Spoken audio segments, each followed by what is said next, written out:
Hi, everyone. This is Dan here, and I am the co-founder and chief product officer at Clever. In a prior life, I was a teacher and a tech director in Denver, and I'm very excited to welcome you to this episode of Elevating EdTech. We're going to get to learn from a leader, an EdTech leader, about some critical issues for growing EdTech companies. Today, I am so excited to have Jinal Jhaveri as my second guest of season 2 of Elevating EdTech, because one of the questions I hear most often from EdTech entrepreneurs is, what does it take to exit or sell my EdTech company? And Jinal is really the perfect person to teach us about this because not only did he start and successfully sell SchoolMint, a wonderful EdTech startup, he also followed that up that experience by acquiring another EdTech company to join the rapidly growing SchoolMint empire. And so I can't wait to talk to Jinal today and learn about his experiences on both sides of the table when it comes to acquisitions.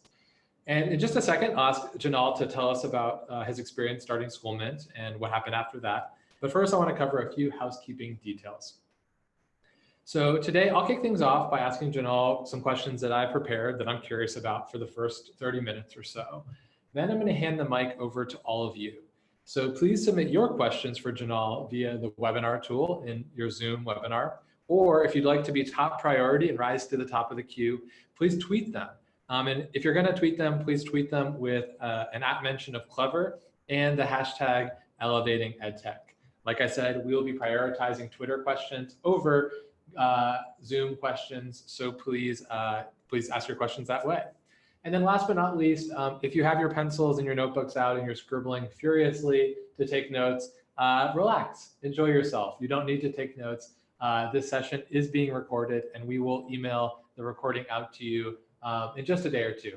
No need to scribble furiously. This wisdom will be available in the future. All right, enough logistics. Let's get started. Jinal, how are you doing today? Good. Hey guys, how's it going? Oh, and I guess I should just mention, Jinal is located in Costa Rica. I guess that's where you live after you successfully sell an EdTech company. I'm a little jealous myself. So I think we'll be good, but just in case there's any sort of internet stuttering, just blame it on the national pipes, right? Yep, that's correct. Cool. Well, Jinal, let's start kind of at the beginning. You started your career as a software engineer and you worked at some big consumer and enterprise technology companies. How did you go from being an engineer to being an EdTech founder and an investor? Yeah, so that's true. I started as an engineer. I did my computer science master's, and then I worked for a lot of different organizations, Lawrence Berkeley National Lab. I also worked for a social network that no one uses anymore. It's called MySpace in the early days. I think one of the things I noticed when I was working as an engineer is that I never got to see how the full organization function. Like how did sales happen? How did business development happen? And I felt like my role as an engineer was a lot of time more siloed. And so that's when I started thinking about like, what's the best way to learn more? And the best way to learn more is to start something. So that's when I bootstrapped my first business. It's called LogN, which helps companies build remote engineering teams. It was completely bootstrapped. It's still around, but that allowed me to have full insight into how a lot of these other functions work and how it all connects the dots. SchoolMint actually was an offshoot of LogN, and this is around 2013 when my wife and I, who's also my co-founder, we were enrolling our daughter to a preschool in Oakland. And we learned how bizarre the whole enrollment process was. It was super manual, super paper-based. And it was kind of crazy because we were based in the Bay Area where people were building automatic cars. And we were like, why is this problem not solved? And that was the reason why we started SchoolMint, and the rest is history. That's amazing. Well, that makes me think we need to do another webinar at some point, which is co-founder relationship lessons learned from starting a company or two companies with your wife. I think that would be fascinating, but yeah, not the topic for today. Yeah, I mean, one thing is we're still together, so it's all good. Good. That's amazing. So let's rewind to the earliest days when you were starting SchoolMint. when you were just founding the company, were you thinking about an exit strategy? Were you thinking about kind of what the eventual sale or IPO might look like? No, I mean, I think in the very early days, it was all about making sure that we find the product market fit, which means we're building something that customers are ready to use and hopefully ready to pay for. So most of the focus was on finding the product market fit, really making sure that what we're building is something that's a must-have versus a nice-to-have, and really making sure the customers are happy with that initial experience. So at some point, yeah, I mean, we knew that because when we raised some money, we knew that at some point the investors would want some sort of amazing returns because of the bets they're making. But on the early days, we were just focused on product market fit, making sure customers are happy, and making sure that we are growing. Yeah, that sounds really familiar. I've heard that many times. It's almost like there's this paradox that the companies that are started thinking about the exit maybe never make it to the exit, but the companies that are started obsessed with the problem, obsessed with the customer, those are the ones I think that whether they're in education or outside of education, that often do have the best eventual outcomes. And I like that advice that you have, that maybe it's when you start to raise money and think about that, then you have to start to think about, well, the money that I'm raising, what are the sort of expectations that come with it around an exit? What was your thought process around deciding to raise money rather than just having a bootstrap company like your first company? Got it. So I think in the early days, as we started getting traction, it was clear that we were building something that is solving a real problem in the market, in the K-12 market. We started getting customers, we started getting revenue, customers were paying for it, customers were happy. And so for us at that time, the question was, okay, we found the product market fit, how can we now scale this business? And for that, we needed capital. Bootstrapping was not a choice at that point because we knew that we had found an opportunity to grow faster. And that's when we started looking for options to raise money. And so we raised a seed round. Eventually, we also raised a Series A round. I said, in some ways, SchoolMint kind of created either created a new category or existed when a new category was being created. And I think that sometimes those areas where there's sort of a market opening, where you really have to raise money. Otherwise, someone else will probably enter the category and raise money, and you'll kind of never be able to reach the scale. Is that how you thought about it? That's exactly it. So yeah, so you describe it really well, which is as we entered the market, and look, hindsight is clear, we did not know that, but we were creating the school choice market.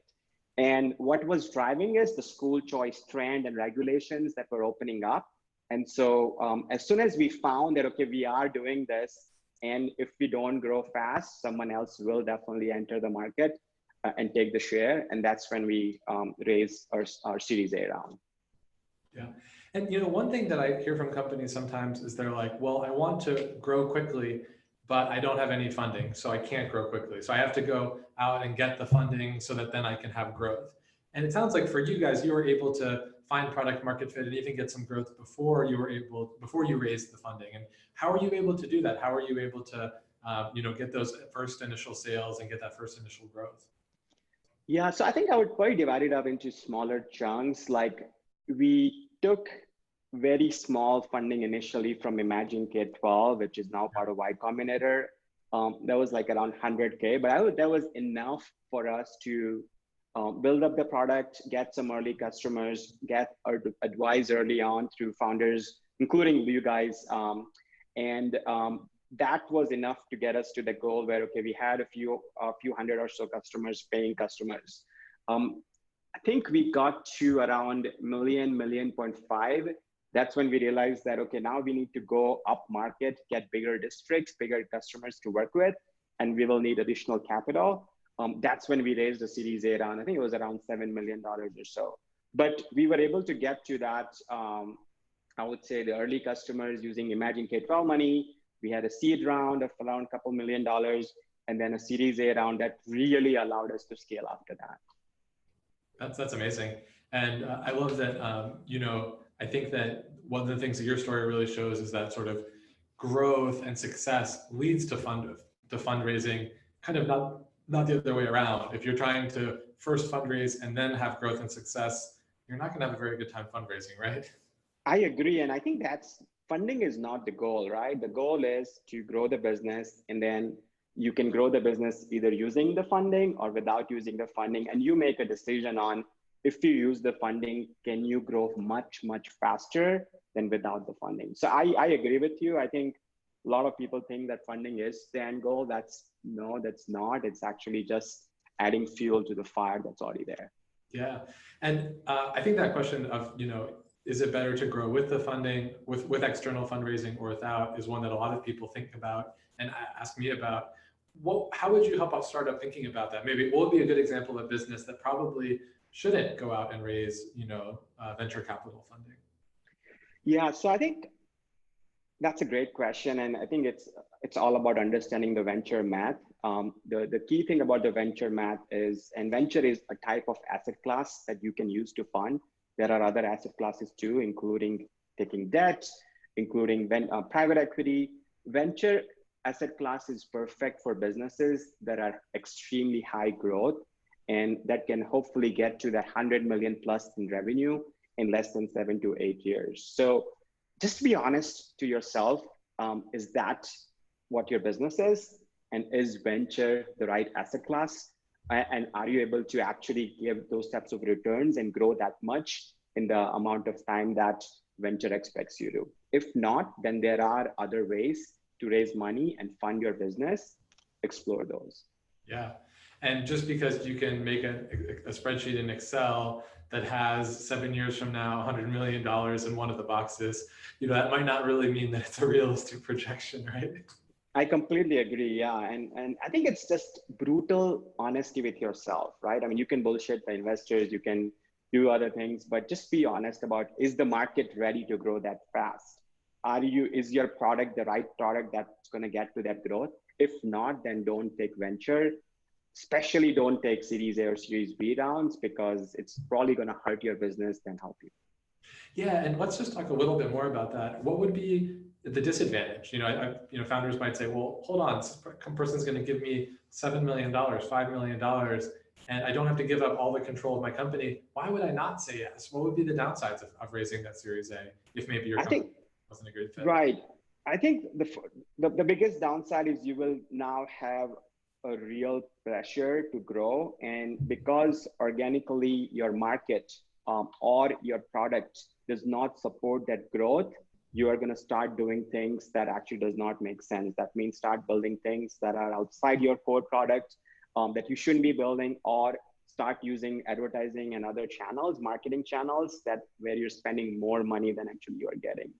So I feel like you will lose the discipline of really running a good business that will eventually be profitable. And I think if you end up taking a lot of money, you will start doing things that you shouldn't be doing to the business. Yeah, and I think we've seen that really recently with the examples in the general press, right? Like WeWork, right? Yeah, will those companies ever be able to get to profitability because they've just burnt so much cash on growth at all costs? Exactly, and that's why I say, like, just focus on the unit economics. It's okay to be burning money, but as far as your unit economics are really good, where you are actually, your lifetime value of a customer as well as the amount of money that you're making is actually more than the amount of money you're spending, I think you're fine. And then it's okay to take venture if you can get to the growth that's needed for venture. I just want to pause for a second. And I know that some of the folks in our audience are probably very experienced in these kinds of conversations, and other folks might be new to some of these terms we're throwing around, maybe even Series A, Series B. What does that mean? At the end of in just a few minutes, we'll talk about some of Jinal's recommended resources and books to read. And if some of these terms are new to you, we'll make some recommendations for some books that will help you get caught up to speed, so you can participate in all this sort of crazy Silicon Valley jargon. Or if you have questions about any specific terms, of course, you can ask them in the Zoom tool or tweet them, and we would love to answer and define any of the things we're talking about. One quick thought I wanted to share before we move on to talking about exits is that, when you raise funding, what determines sort of a successful exit changes. So if you're a company that's been bootstrapped, you as the founder or founders own 100%, maybe selling that company for $1 million or $2 million might be a tremendous exit. Imagine that, someone's going to come around and put $1 million in your pocket. That's amazing. Yeah. But as soon as you have investors, let's say you raise $1 million, selling your company for $1 million isn't a victory. It's actually a failure, because at best you're able to give your investors their money back. And that's not what they're looking for. They're looking for you to give them 10 times or 100 times their money back.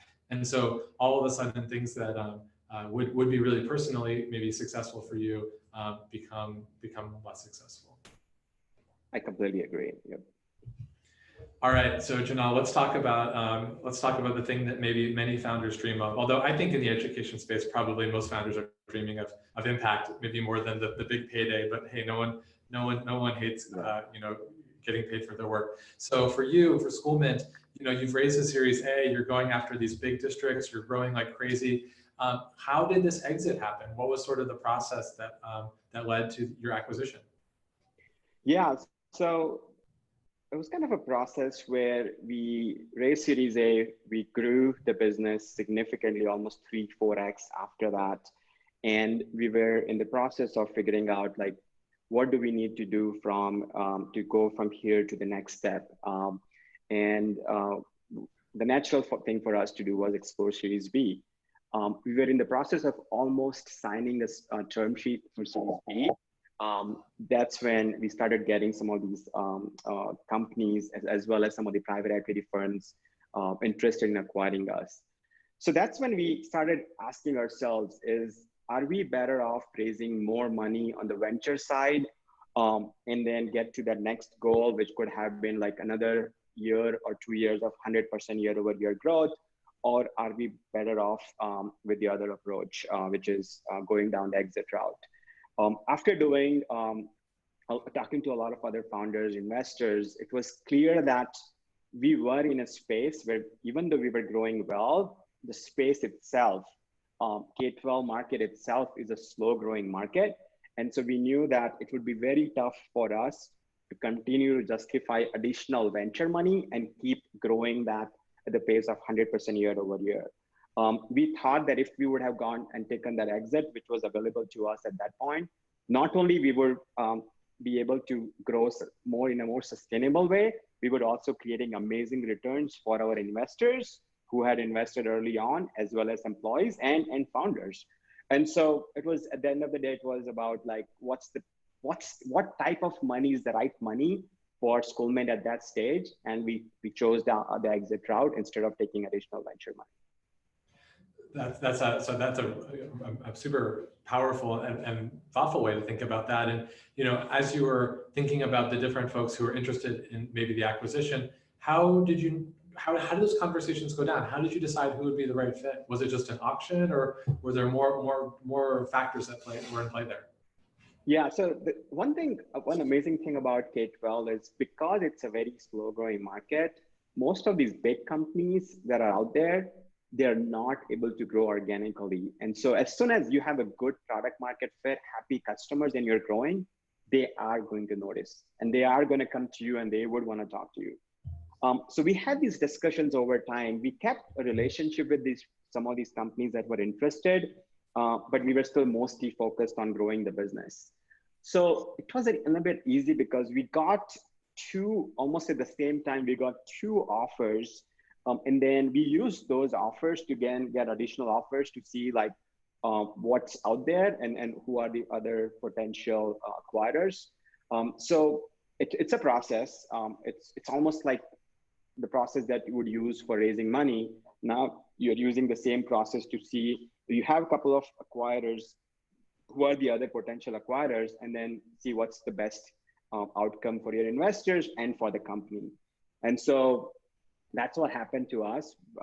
We ran that process for over a couple of months, made sure that we find someone, we go with the exit with someone that aligns with our core values, that still make sure that SchoolMint as a brand continues. And that's what we found, which is the Hero K-12 exit that we went with.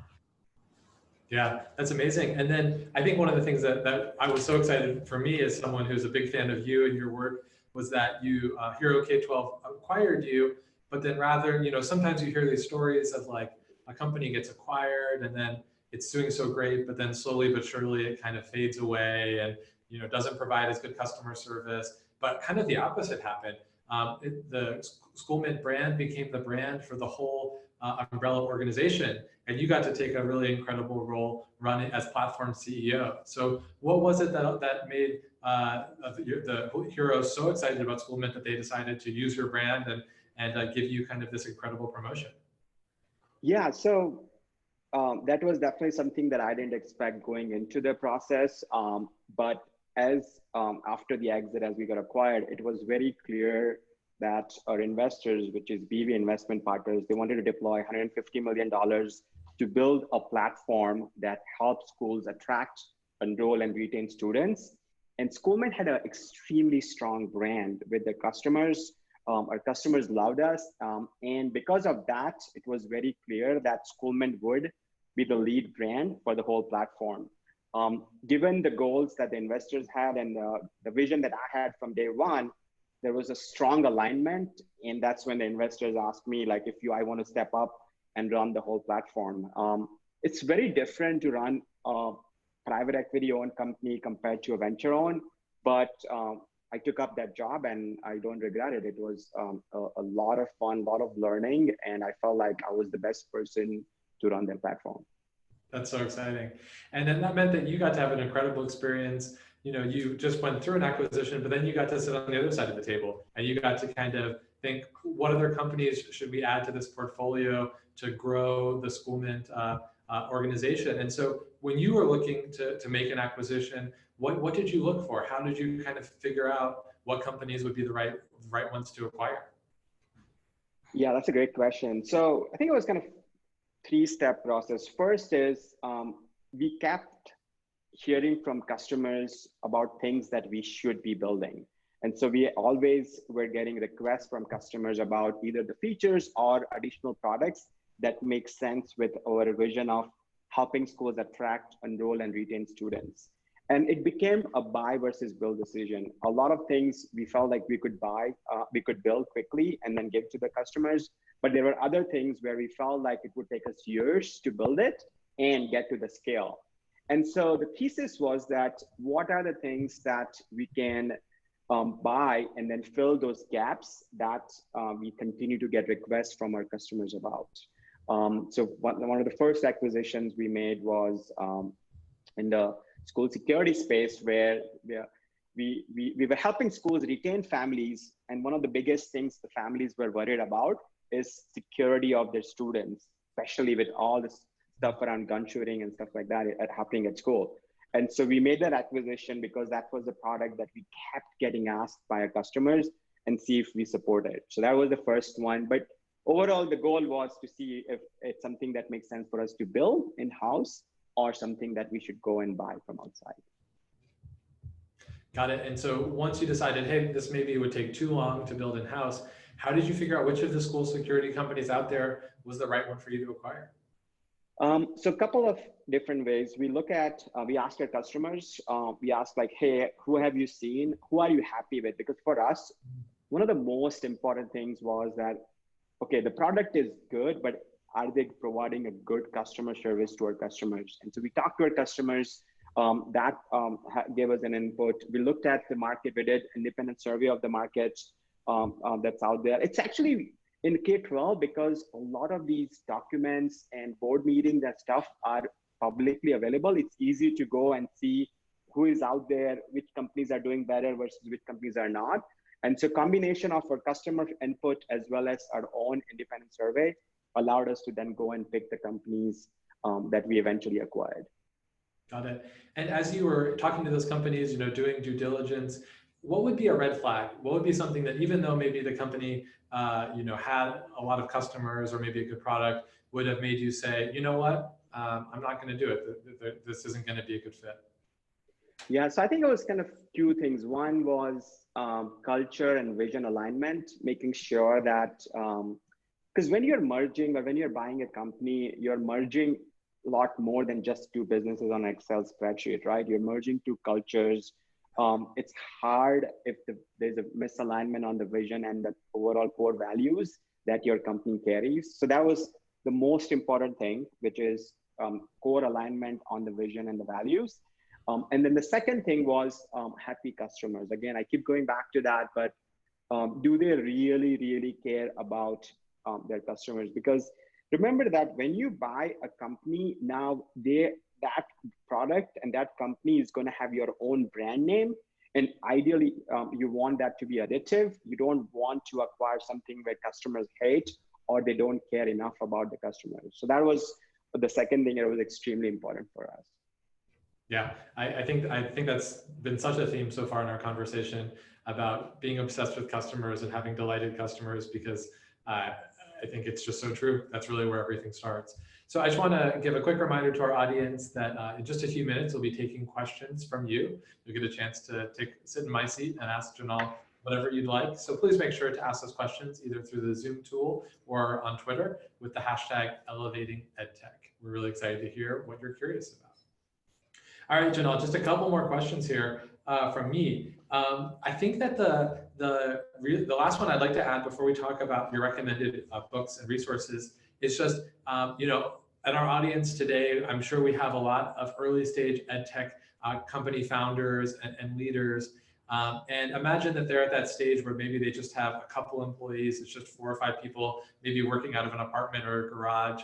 What would your recommendation to them be for the most important thing they should do to keep their options open? Of course, they shouldn't be planning for the exit at this stage, but what should they be doing now to make sure that as they grow, they'll have options to have a really great, successful acquisition like the one you had, or even other exit opportunities? Yeah, so I would say 2 things. One is continue to be obsessed about your customers. Look, I mean, even if you're not raising money, if you have happy customers, they are going to recommend you to other school districts and other potential customers, and you're going to keep growing. So don't lose focus on that. Make sure you have a solid product market fit. And you constantly need to revisit that product market fit as you go up market, as you serve charter schools, as you serve private schools. So don't lose focus on that. That's one of the most important. Can I interrupt you for just 1 second? I just have to make a quick plug. If you're in the audience and thinking, what is product market fit? How do I find it? What does it look like or feel like? That is actually our next Elevating EdTech webinar. We're talking with Dan Carroll from Newsela. And so please make sure to register and watch that one. We'll be spending the whole time talking about product market fit. Anyway, sorry for the interruption, Jinal. You just accidentally, we're advertising our next. Okay. So keep going. Yeah, so that's number 1. The number 2 is don't raise too much money. Be honest about what's the right amount of money you need to get from current step to the next step. Because once you raise a lot more money than you should have, you will start closing the door slowly but surely. And so I think be very mindful. I said this before, funding is not the goal. Funding is something that you use to add to the fuel to the fire that's already burning in a positive way. And so try not to raise too much money and be very, very mindful about it. Fantastic advice. And you know what? We were talking just not too long ago, and you gave me some really good examples of what it meant for you as CEO and founder to be customer obsessed. You were talking about kind of what happens to customer support at SchoolMint. Would you mind sharing that with our audience just to give them a real example of what it means to be obsessed with your customers' happiness? Yeah, so believe it or not, even today, I am like tier 4 support, which means that if for some reason our support line cannot take the call, the managers cannot take the call, the phone support line rings on my phone. So be very, very obsessed about that. Most of my big customers actually had my direct cell phone number. I still put it in my email. And in fact, if there's a fire burning, they know that they can text me and I'll be replying to that right away. So that, I think as they trust you, make sure that you kind of fulfill that trust by making sure you're available to them, because there will be times in crunch times when the customers want to get hold of your team or yourself. Make sure you are there for them. And I think if you do that, they will become your champion. They will help you grow after that. Yeah, and the number of successful edtech companies I can think of that have the exact same philosophy, where the founders, the CEOs, the VPs all are obsessed with their customers. They give out their contact information. They're the first ones to jump into the flames when there's a fire burning. I think it is so common in this industry, and I think that schools appreciate it so much to know that there's a person looking out for them. I don't think this is an industry where you can get away with being impersonal and saying, oh, just if you have a problem, go read our support documentation. I think people really appreciate and need that personal touch. Yep, completely agree. Great. Well, this has been awesome. I've learned so much from you, Jinal. Let's talk about some of your recommendations. So if you're in the audience and you're enjoying this conversation and you're wondering, how do I learn, how do I become a Jinal one day? How do I learn all the things that he's learned?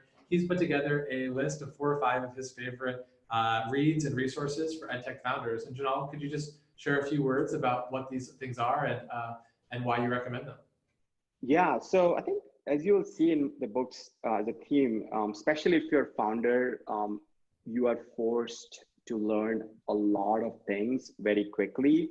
And so a lot of books that I read allowed me to do that. Obviously, also talking to other founders. The first book is 0 to 1. I felt like the way it's by Peter Thiel, the way he describes why it's very important to go and really win the market and even monopolize that market if you want to be big. So that's a really good framework to think about as you are growing.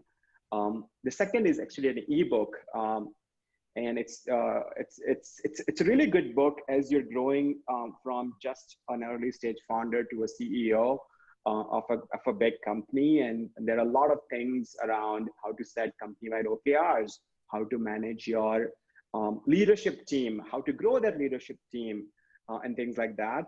It's a very hands-on book that I felt like I learned a lot from. And the third, I loved it because it felt like it was like the Cliff's Notes of like 20 different books condensed down and very, very easy to read and put into action. Exactly. Yeah, that's what I liked about it. And the guy who wrote it is a CEO coach. And so he wrote it from his personal experience coaching a lot of the CEOs in Silicon Valley. And the last one is, again, goes back to my theme. It's because as a founder, your goal is to know what you don't know, either about your business, about your company, and which means it's very important to learn these skills. And so Ultra Learning is a book that I highly recommend if you are trying to learn different things. A lot of times you're learning a lot of things in parallel, and that book has a good framework of how do you go about doing that. As education companies, I feel like that's a great fit. Well, fantastic. Thank you, Jinal. Time for me to take a back seat and turn things over to our audience. So we've got some great questions. I'm going to start things off with Roxanne's question from Twitter. Thank you, Roxanne, for giving us a tweet. So Roxanne said that our goal is to be acquired by another content provider to enhance their offering because it's inefficient to try to enter the difficult K-12 market as a competitor. Those interested say, hey, maybe we can build it ourselves. How do we convince them otherwise, that it's better to acquire Roxanne's company than to build it themselves? That's a great question. And I've talked to a few founders about it. The first thing about getting acquired is that just remember the quote that I had a few years ago at one of the EdSurge conference: companies are bought, not sold. And so if you go to these content providers asking them to acquire you, they're probably gonna not take you as seriously as a customer going to them and telling them that, hey, you should go and acquire Roxanne's company. So see what customers this big content provider has, and see if there is an overlap between those customers. Make sure that those customers get a lot of value from you directly. And then at that point, if the customers talk to this potential acquirer, they're going to take that a lot more seriously. Great advice, Jinal. Thank you. Next up, I'd like to go to an anonymous question from someone on our webinar. They asked, when you were acquired, did you always have the intention of staying with the company post-acquisition, or did it evolve throughout the negotiations? I think it evolved throughout the negotiations. And I think one of the biggest things for us, for me as a founder, was that because my wife and I have been running businesses for almost 10 years, we knew that, and we have 2 kids, we knew that at some point we wanted to take it a little bit easy. And so As we were growing the business and as we were post-acquisition, it was clear that at some point we would bring in some other leader so that we can also enjoy the life and make sure that our kids don't go to college before we get to spend some time with them. Nice. And so maybe you could just let everyone know kind of what's your situation right now in Costa Rica. Yeah, so I recently moved to the chairman role at SchoolMint, and we went and hired a really great CEO, Brian. So I'm still involved in the business. I'm still the chairman of the board. I'm still in track, but we actually hired a CEO to run the business on a day-to-day basis. Great, which I'm sure gives you some really great work-life balance. Yep. Wonderful. So next question is from Ness. Ness said, we have a business in the ed space, which we think is likely to grow very quickly and become very large. Congratulations, Ness. We have a good product, which is working well in pilots. We have a little money to grow it on our own, but only slowly. Of course, we don't know for sure yet how much potential the business has, but signs are really good. Do you think we should be in a hurry to look for money, or should we take our time? What are your thoughts about how to make this decision? That's a great question. I feel like there are a few factors you should look at. Do you feel like you have achieved that product market fit? Do you feel like you have a few initial customers that are super happy with the product, that are really using the product on a regular basis, and that are getting a lot of value out of it? I think if you do feel like you are at that stage, then the question is, why do you need money for? Do you need money for sales and marketing? Do you need money for continue to build the product? There are a lot of early stage incubators. I would highly recommend Y Combinator is one of them that would be ready to fund like a small funding, like around 100K, 120K. So that's an approach where you can take some small amount of money and then get to the next stage before you decide to go and take a lot of money. Yeah, one thing that I would look for is in those pilots, have you gotten to the point where the schools that are using your product are doing one of two things? One, if you said, hey, what if we shut this down? They're going to say, no, don't shut it down. We need it. There's a really great blog post in the first round review by the founder of Superhuman, the email client, talking about how that's how they tested whether they had product market fit. They asked their customers, what would you think if we took away this product? And when it got to the point where they were saying, no, absolutely, you can't take it away, we need it, that's when they knew that they were ready to scale. The other thing you might want to look for is, are the districts or schools that you're using your product, are they willing to go and recommend it to their peers? And if they're willing to go and say, oh yeah, this is amazing, I will put my reputation on the line, I'll introduce you to 5 of my peer schools or districts, that's another really great sign that you have found that product market fit. Yep. Great. Our next question here is from Anna. Anna said, how do you retain culture and keep your employees excited and engaged during an acquisition? That's a very hard thing. Luckily, in our case, because post-acquisition, I was the platform CEO, that allowed us to kind of continue to maintain the core values and the culture we had. Obviously, as you get acquired, there will be some sort of disruption in the business, right? Because there's uncertainty around who the acquirer is, what's going to happen. And so as a founder, luckily, because I was also the CEO of the platform, it allowed me to keep iterating, that obviously some things are going to change, other things are going to remain the same, but our core values and core mission still remains the same. And so that constant communication is something that's very critical. And at some point I'll write a blog post about it, but the importance of communication and constant communication becomes extremely, extremely critical, way more than after pre-acquisition, just because there's a lot of uncertainty around what's going to happen. So I think continue to iterate the core values, continue to iterate the core vision and mission, and keep reminding and keep kind of talking to your employees about how some things, and be honest about it, how some things are going to change versus other things are not. Yeah. Folks in the audience, it's not too late to ask a question. I think we'll have time to take at least 3 or 4 more. So please chime in the chat if you have any more you'd like to ask, or tweet us. I do have one follow-up on that question from Anna, which is, I think one thing that is different from your acquisition story, Jinal, from others I've heard that were not so successful and not so pleasant, is that you had multiple offers. I know that some companies, when they are going through acquisition, there's really only one company they're talking to. And when that's the case, it's really, really easy for the acquiring company to move very slowly. And sometimes they do it a little bit maliciously. They know that maybe that startup is running out of cash, and the longer they wait, the lower the price will become. And other times they're doing it not for any kind of malicious reason. They just, big companies that make acquisitions, they have a tendency to move slowly.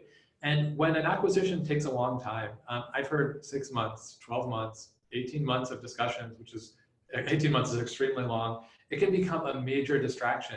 The founders or the CEO, they're spending all their time talking to the acquiring company and doing diligence. They're not able to be going and making sales and working on growth. And the company can get everyone can feel very uncertain. Like, I think something's going on, but I don't know exactly what. And so I think that, like Jinal did, trying to find multiple companies to get offers, to know that to create some urgency can be really effective at allowing the process to move quickly and not become too much of a distraction. Jinal, would you agree with that perspective? I completely agree with you. And I think throughout this whole process, you need to have a stance, which means that, hey, I have an amazing business. It's growing really well. You guys need us way more than we need you. And that attitude of continuously kind of iterating that. And you want that. You want to have these other backup options, because if they see that desperateness, they are going to use it against you. And so, and look, I mean, one thing to remind yourself is people who you deal with when you're going through this process, they do this for a living, right? They have these corp dev folks, in some cases, private equity folks, whoever is acquiring you, they do this for a living, versus you are only going to do it maybe once or twice in your lifetime. So make sure you understand the process and continue to keep that urgency on their side to move fast, and be ready at times to just step away from the deal and continue to focus on your business. Yeah. Oh, and that reminds me of a question that I wish I'd asked you earlier, but I guess I'll ask you now. Did you hire an investment banker or an advisor to guide you through the acquisition process, or did you manage it yourself? Yeah, so we had advisors. My board was obviously helping me. One of the board members had gone through this process multiple times. So we had internal advisors who were helping us. One thing I did not do, which I wish I had done, is actually hiring an investment banker.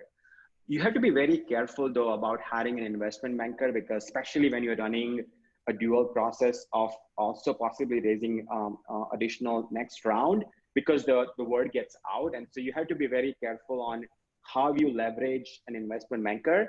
And the reason I'm saying is because now I'm on the other side where I'm acquiring companies. And when you are acquiring companies, when the company that's being sold has an investment banker, you just get taken way more seriously because they know how to run a process for you. Got it. That's great advice. And also good advice that investment bankers are going to kind of have that incentive to push you towards an acquisition and probably not push you towards a Series B or raising venture, because they only get paid if there is an acquisition. They wouldn't get paid if you stay independent, right? And that's correct. Yeah. And at that point, you will have to decide on your own independently if you still want to go down that route or you want to go and raise the next round. Great. We've got some great questions from the audience, so I'll turn to some of those. Next one is from Dimitri. Dimitri said, hey, Jinal, thanks for sharing your valuable experience. What's your current view on the current state of the US pre-K to K3 solutions market for school districts? Do you find that saturated, or is there still space for new companies to take share? How would you suggest approaching districts sales-wise? Does one need to set up on-site US sales or Clever-like distribution platforms to do the trick of getting noticed? Got it. So I think it looks like multiple questions. Maybe let me handle the first one. Is what's your view on the current state of US K-3 solution market? Do you find that it's saturated? The good thing about our market is it's never saturated, especially depending on the type of problems you're solving. If it's a classroom tool, teachers do get fatigued with the existing solutions, and they're always looking for new ways to improve their own work, as well as improve how they can give education to their students. So there's always options for new companies in that. I would say make sure you focus on a real problem you're solving. If you're trying to replace an existing product, understand what the real gaps are. And then the teachers are going to notice that, or the school districts are going to notice that, and they would want to try out new products. So there's definitely enough demand for that. I would say that. How would you suggest approaching district sales wise? Does one need to set up an on-site US sales or Clever like distribution platform to do the trick? Just try everything. I mean, in the early days, I feel like you don't know which channels are the best channels for you. Clever, the distribution platform that Clever has, it's awesome. Try, see if that's the right one. Try to sell directly to the schools, directly to the districts. I think in the early days, you are experimenting with a lot of different things and making sure you don't know which channels are going to actually eventually work for you. So I would say if you can, try out different approaches and see, take your learnings and then apply to the next one. Yeah, and thanks for mentioning this question asker, but if you or anyone else in the audience would like to learn more about the Clever library, and that's our solution that helps applications get free adoption by teachers, we will be sending you some more information in an email that follows this webinar, so stay tuned. Great, thanks for that great question, Dimitri. Next up, I'd like to ask, go to the question from an anonymous asker. They said, with consumer products, you can typically raise prices when the customers are happy and the reputation grows, etc.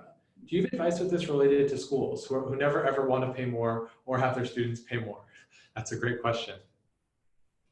So I have honestly a very different approach to this. I feel like if you are providing enough value to your customers, and if the customers use your product more year over year, they're getting even more value year over year.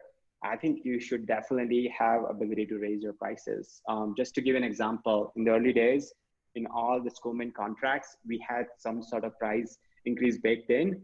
Obviously, we were very mindful that if some schools cannot pay for it, we reduced the amount of the total price that we would increase year over year.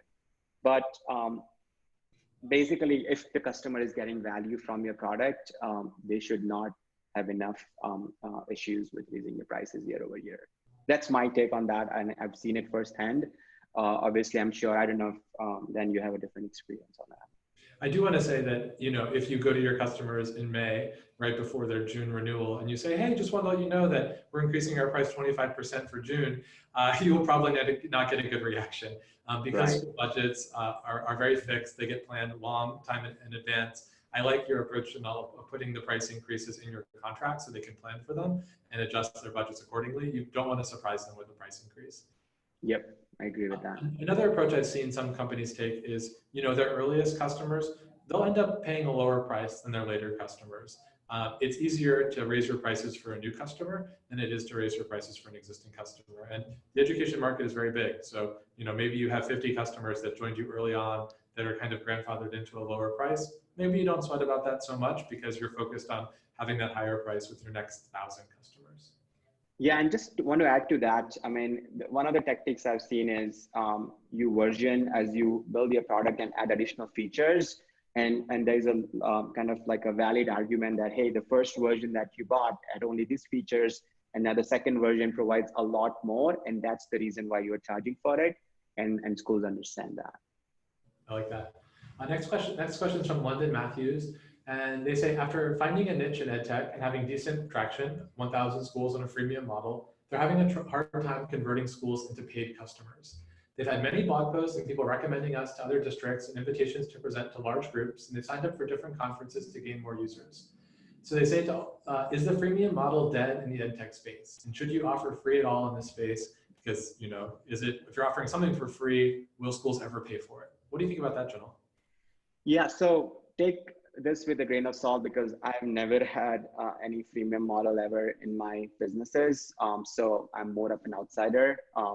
Having said that, I wouldn't generalize that freemium model is dead. I would probably try to understand what value they're getting and why are they not ready to pay for it. And so maybe have honest conversation with customers about what are the 5 reasons why they don't want to pay for it, and see if you can resolve those for them, either by adding additional features or anything else that you feel like you can do in your control. So I think it's tough to know depending, it kind of varies from product to product, but in general, I wouldn't generalize that freemium is that, but I would probably really understand why they don't want to pay for it. Do they not have budget? Can you tap into some other type of budget? Are there features that they're missing? Is there any value you can add? So if it's the teacher that's using the product, can you add additional features for the district or for the CIO of the district? And then they will be ready to pay for it. So I think it's like that experimenting that you'll have to do and really understand from your customers till you nail the reason why they don't want to pay for it. Yeah. And the challenge about freemium is that you have to have two wins. You have to have a win with your free product. And it sounds like, London, you have that win, but then you also have to build a second win with your paid product. And succeeding twice is very hard, but I have confidence you'll be able to figure it out. And also, we will be talking about freemium with Newsella in our next conversation. So you might want to tune into that one. They've had tremendous success with their freemium model. All right, next up, question from Rahul. He said, hey, Jinal, what is the best way to reach you for advice? We're an edtech startup and we'd like to talk to you. Jinal, do you do some advising or giving advice on the side? What would you say for companies that like to get more of your advice? I definitely do. A lot of people have helped me grow my businesses and bring it where it's today. So I'm very open to that. My email is my first name at SchoolMint.com. So people can definitely reach out to me, and then I'll get back to you as soon as I can. Oh, thank you, Jinal. That's so generous. And Rahul, hope you get some good advice. Next question is from Stephanie Lemke from GoKid. And Stephanie says, hi there, thanks for the great webinar. Our company GoKid has developed a carpool solution for families, and we have over 500,000 trips set up. Wow, so we know parents love our product. Wow. We also recently launched a school add-on and have done our first sales into schools because we get a ton of inbound requests from schools. As an early stage startup, it's hard to both focus on B2C and B2B. So we'd like advice on finding a co-sales partner or integration partner. Any advice on doing that? So at the highest level, one of the channels we explored was partnering with other companies, and that definitely helped. And so just give you a concrete example, as we were growing in early days, we only had charter schools, and it was important for us to enter the district market. And one of the ways we entered the district market was to partner with a student information system in Alabama. It was called Chalkable. And because of that partnership, we were able to acquire, I would say, like more than 20 school districts in less than 6 months. And so sometimes when partnership is done right, it can definitely lead to good results. We also had some partnerships that didn't go that well. So I would say it's tough for me to really comment. I would say focus is important. Maybe pick one thing first and really get it right before you go to B2B. Because you're right, there are two different business models. If you feel like you are making enough progress on B2C, maybe you can hold on till you get to that critical mass in the B2C side. So that's focus, again, is one of the things that I've learned over time. Is it's so critical. And as soon as you start doing two things, you are pretty much running two different businesses at the same time. Yeah, maybe there's a model where the schools can be great referrers or recommenders of your product. You don't need to sell to them. They just put your links to your product up on their website. And then you can just help them scale your B2C model, or vice versa. Maybe you market to parents, but you tell them, hey, ask your school for this product.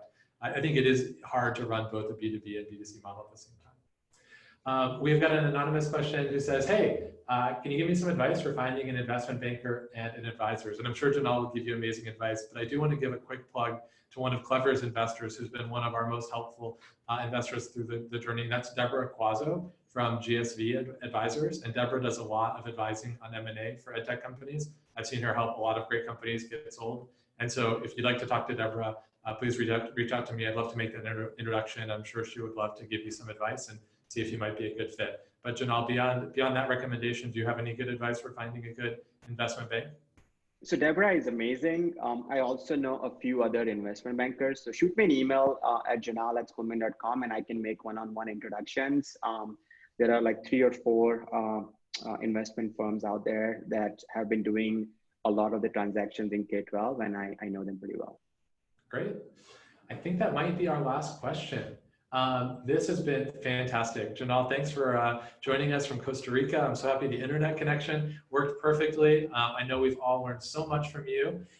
And I want to give a quick plug. You've heard me talk a little bit about our upcoming webinar on October 17th with Dan, Coke, and Drew. We also have an amazing conversation with Michelle Brown, the founder of CommonLit, who has grown from like 0 to a bajillion schools faster than anyone I know. These are going to be great conversations, so please mark your calendars, and you can also register online at clever.com/elevatingedtech. Thank you all for joining us, and hope to see you soon in the next rounds of Elevating EdTech. And thank you again for Jinal. You've given us so much advice and so much wisdom. We're so appreciative. Thanks so much, everyone. And thanks, Dan. This was really good. Thank you. Oh, and of course, Jinal said you can email him, jinal@schoolmint.com. You're also welcome to email me. I'm dan@clever.com. If you'd like to learn more about our library or anything we're doing at Clever, or just to get some advice, I'd love to hear from you.